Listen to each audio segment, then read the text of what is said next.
prophétie qui a été libérée. Quand lorsqu'une prophétie se libère dans ta vie, il y a une sémence qu'il faut faire selon la prophétie. Alléluia. Il faut s'aimer sur la prophétie. Et c'est la sémence là appelée offrande qui va payer à la faveur. Alléluia. Lorsque les difficultés vont se présenter devant toi, c'est l'offrande là qui va dire, il a sermé. Il faudrait qu'il réussisse selon ce qu'ils ont dit concernant sa destinée. Alléluia. Donc c'est pas le fait d'aller prier qui va déranger quelque chose. Alléluia. La prière, tout le monde fait des prières. Mais ce qui met la différence dans la prière, c'est les offrandes. Amen. Alléluia. Tu ne peux pas bouger tant qu'il n'y a pas d'offrande. Pourquoi le sang d'Abel a remué le ciel? Pourquoi le sang d'Abel a touché le cœur de Dieu?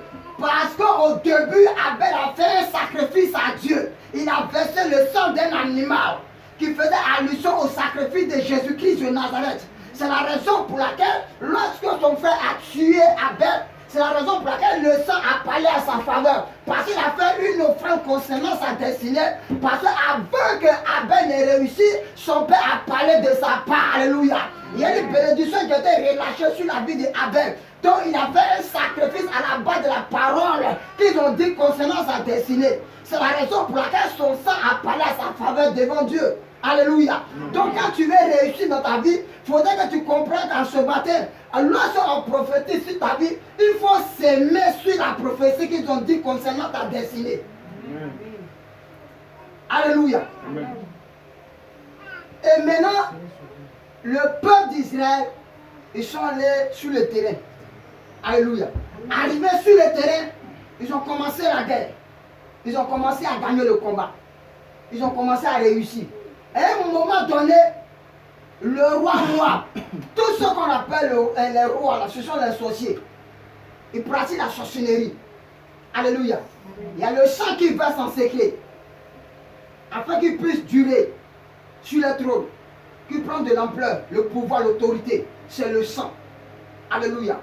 Donc le roi Moab a compris ce secret-là.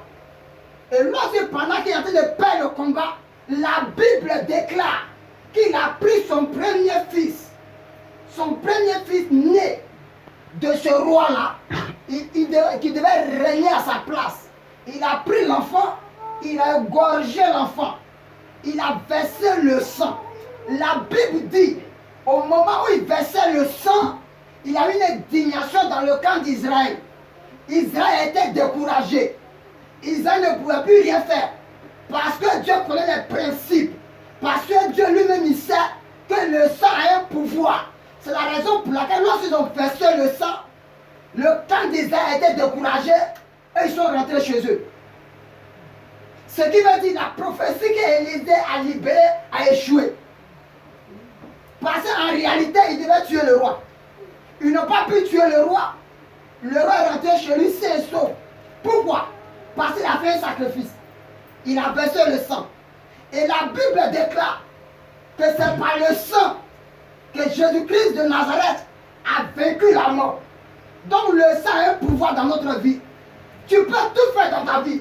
Mais si tu n'arrives pas à contrôler ton organisme, ton sang, tu vas échouer dans ta vie.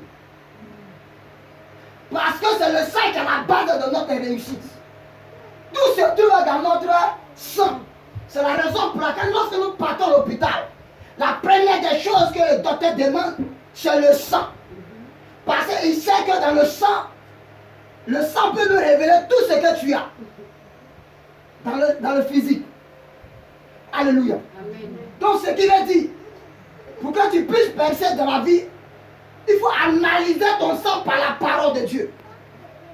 Purifie ton sang par la parole de Dieu. Quel est le niveau de ton sang? Ton sang contient quoi? Où tu as hérité le sang? Ton sang vient de qui? Et comment est ta famille? Analyse ta famille. En analysant ta famille, tu as analysé ton sang. S'il y a une malédiction qui a été liée à ta destinée, tu verras cela. S'il y a une malédiction que tu as hérité de ton père, de ta mère, tu vas voir cela. Alléluia. Amen. Si ton père a vécu une vie de célibat, toi aussi tu vas passer le même chemin. Si ta mère aussi, c'est pareil, tu passeras par le même chemin. Parce que tu as hérité le sang de ton père. Et tu as hérité aussi le sang de ta mère. Donc ce que ton parent font, c'est la même chose que tu vas faire. Alléluia.